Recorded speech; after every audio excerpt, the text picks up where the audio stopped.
पिताजी जल्दी चलिए, वरना मैं आज स्कूल में देरी से पहुंचूंगा। मेरी टीचर बहुत गुस्सा करती है। हाँ हाँ बेटा, अभी चलते हैं, बस 2 मिनट रुको। तभी रमेश की पत्नी कमरे से बाहर आती है और रमेश से कहती है, सुनिए जी, आज शाम को आप ऑफिस से जरा जल्दी घर आ जाइएगा। याद है ना, आज आपको मुझे शॉपिंग कराने के लिए लेकर जाना है। अरे भाग्यवान, इस महीने हाथ जरा तंग है। मेरी मानो तो शॉपिंग का विचार कुछ दिनों के लिए अपने दिमाग से निकाल ही दो। मैं तुम्हें अगले महीने पक्का शॉपिंग कराने ले जाऊंगा। अभी मुझे चलना चाहिए, वरना राजू को स्कूल पहुंचने में देर हो जाएगी। देखिए जी, अब आपके ये बहाने पुराने हो चुके हैं। मैं कुछ नहीं जानती। आज शाम को मुझे शॉपिंग करने जाना है, मतलब जाना है। आगे आपकी मर्जी। अच्छा ठीक है भाग्यवान, अब तुम पूरा घर सर पर मत उठाओ, मैं कुछ करता हूँ। इतना कहकर रमेश अपने बेटे राजू को लेकर वहाँ से चला जाता है। घर से निकलने के लिए रमेश जैसे ही अपनी मोटरसाइकिल शुरू करता है, तभी उसकी माँ उसे आवाज देकर कहती है, अरे रमेश, आज शाम को मुझे कुछ पैसे दे देना। याद है ना, मैंने तुझसे कहा था कि मुझे मंदिर में चढ़ावा चढ़ाना है। अरे माँ, मेरी तनख्वाह आने में अभी 10 दिन बचे हैं, अभी मेरे पास बिल्कुल पैसे नहीं है। हाँ, मेरी तनख्वाह मिलते ही मैं तुम्हें पैसे दे दूंगा।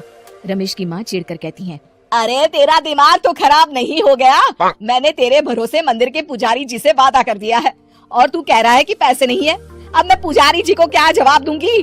तुझे तो मेरी इज्जत की भी कुछ परवाह नहीं है। अच्छा ठीक है माँ, अब तुम गुस्सा मत करो, मैं शाम तक कुछ इंतजाम करता हूँ।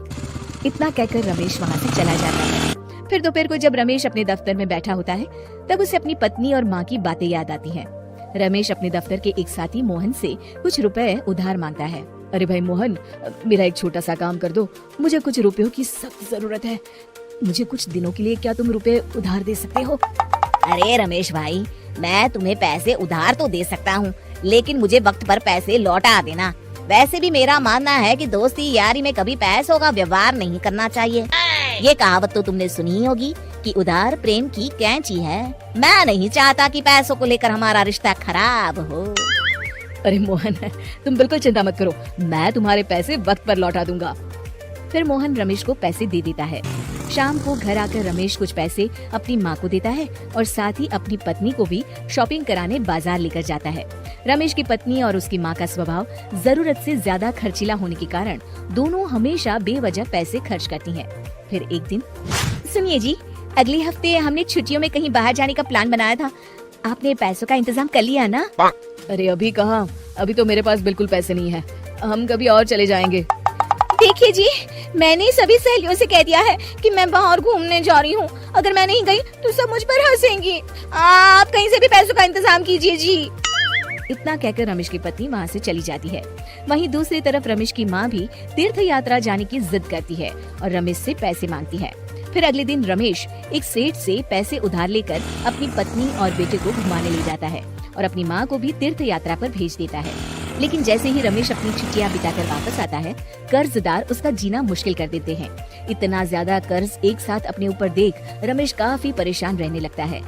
फिर एक दिन राजू की स्कूल की फीस वक्त पर न भर पाने के कारण रमेश को स्कूल में बुलाया जाता है। स्कूल के प्रिंसिपल साहब रमेश को सख्त हिदायत देते हैं कि अगर वक्त पर स्कूल की फीस नहीं भरी गई तो उनके बेटे का नाम स्कूल से काट दिया जाएगा। अपने बेटे की स्कूल की फीस भरने के लिए रमेश अपने दोस्त गिरधारी से कुछ पैसे उधार ले लेता है और स्कूल की फीस भर देता है। रमेश की माँ और उसकी पत्नी खर्चे और घर की जिम्मेदारी संभालते संभालते धीरे धीरे रमेश पूरी तरह कर्ज में डूब जाता है। और तभी एक दिन दफ्तर में काम करते समय रमेश की तबीयत अचानक बिगड़ जाती है और वो बेहोश होकर गिर पड़ता है। उसे जल्दी से पास के एक अस्पताल में भर्ती कराया जाता है। रमेश के घर वालों को ये बात पता चल जाती है तो वे सभी अस्पताल पहुँचते हैं। अस्पताल के डॉक्टर साहब उन्हें बताते हैं, देखिए, देर रात तक जागने और जरूरत से ज्यादा काम करने की वजह से इन्हें चक्कर आ गया था। बेहतर यही होगा कि इन्हें कुछ दिनों के लिए पूरी तरह आराम करने दिया जाए। रमेश की हालत देखकर उसके बेटे राजू को बहुत गुस्सा आता है और वो अपनी दादी और माँ से कहता है, माँ, दादी, मैं इतना छोटा हूँ, फिर भी मैं इतना समझता हूँ कि पिताजी दिन रात दफ्तर में काम करके पैसे कमाते हैं। पिताजी अकेला पूरा घर संभालते हैं और आप दोनों अपने फिजूल के खर्चों के लिए उन पर दबाव डालते रहते हैं। आज पिताजी की हालत के जिम्मेदार तो आप दोनों हैं। राजू की समझदारी भरी बातें सुनकर रमेश की माँ और पत्नी को अपनी गलती का एहसास होता है और दोनों की आंखों में आंसू आ जाते हैं। फिर कुछ दिनों के बाद रमेश की तबीयत एकदम अच्छी हो जाती है और वो पहले की तरह अपने काम पर जाने लगता है। रमेश की माँ और पत्नी अब उसे किसी प्रकार की कोई तकलीफ नहीं देते और ना ही उससे किसी चीज की मांग करते हैं। फिर देखते ही देखते रमेश अपने कर्ज के सारे पैसे चुका देता है। उसकी जिंदगी पहले की तरह अच्छी हो जाती है और वो अपने परिवार के साथ खुशी खुशी रहने लगता है। शिक्षा, हमारे रिश्ते एक तराजू की तरह होते हैं जिसकी दोनों ओर जिम्मेदारी और समझदारी का वजन बराबर होना चाहिए।